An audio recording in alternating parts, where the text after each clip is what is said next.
চড়াম চড়াম ফিরল কেষ্টর দরজায়। যার মুখে একদিন ছিল হুঁশিয়ারি ঢাক, আজ তার বাড়ির সামনেই বিজেপির বিজয় বাদ্য।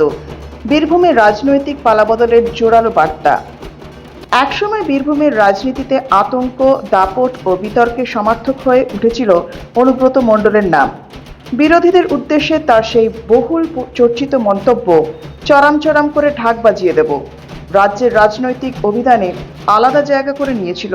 কিন্তু সময়ের চাকা ঘুরেছে, আর সেই একই চরম চরম রবিবার যেন প্রতিধ্বনিত হলো কেষ্টমণ্ডলের বাড়ির সামনেই। বিজেপির বিজয় মিছিলকে ঘিরে রবিবার বীরভূমের রাজনৈতিক আবহ ছিল তপ্ত। দলীয় পতাকা, আবির, স্লোগান আর ঢাকের তালে তালে এগোতে থাকে বিজেপি কর্মী সমর্থকদের মিছিল। তবে গোটা ঘটনার কেন্দ্রবিন্দু হয়ে ওঠে অনুব্রত মণ্ডলের বাড়ির সামনে ঘটে যাওয়া দৃশ্য। অভিযোগ, বিজেপির কর্মী সমর্থকেরা অনুব্রতর বাড়ির সামনে দাঁড়িয়ে জোরে জোরে ঢাক বাজাতে শুরু করেন। দেখুন, আর সেই ঢাকের শব্দের ঢাক সঙ্গে তো খুব শোনা একটা যায় ভালো চরম জিনিস, চরম শুভ স্লোগান। জিনিস। আমরা পুজোয়, উৎসবে, বিজয়ে সবসময় আমরা ঢাক বাজাই। তো আজকেও একটা বিজয় উৎসবই আমরা পালন করলাম এই ওয়ার্ডে।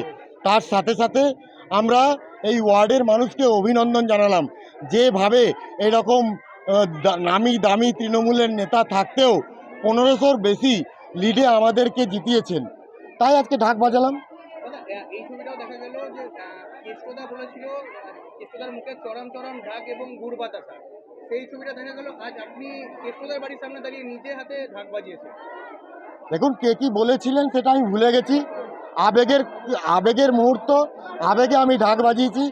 আর একটা ইতিহাস আমার মনে পড়ে, এই ঢাক বাজানোর জন্য এক দুর্গাপুজোয় ওই চত্বরেই একদিন ঢাক বাজিয়েছিলাম বলে পরের দিন আমাকে থানার পুলিশ তুলে নিয়ে গিয়ে জেলে ভরেছিল, 49 দিন জেলে রেখেছিল।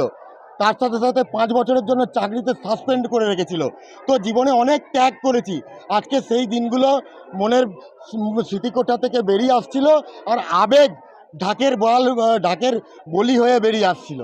দাদা, এই এমনকি এই যে মাচ্চর মাচ্চর গানটাও কিন্তু কেষ্টদার বাড়ির সামনে লাগানো হয়েছিল, কি যদি বিষয়টা বলেন।